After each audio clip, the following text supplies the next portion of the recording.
So, totoo naman na most insurances do not cover the implants, but it doesn't mean na walang paraan. I hope this helps you, mga arthritis warriors. We finished 1 hour of knee pain live. We will do a part 2 next week and hopefully a live on hip pain naman. So, much love and respect. It's already 1 p.m. Meron pa kasi akong online consultation. If you have any questions, may pahabol si Ma'am Ofelia. I will be applying for charity surgery. How about the implant? It costs 200K. Shall I shoulder the payment for the implant? Thanks.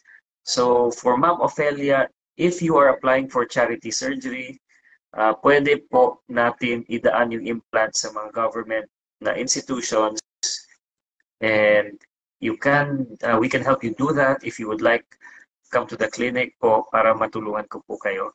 And if you have the money for the implant, mas mabilis naman po if you really are wanting the surgery right away.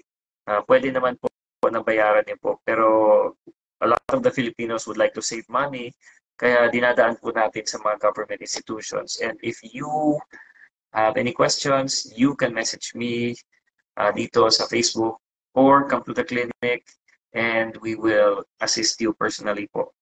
And I hope this helps, mga arthritis warriors. We will do another live next week. I hope you enjoyed this and I hope you share this live with a friend, family, or coworker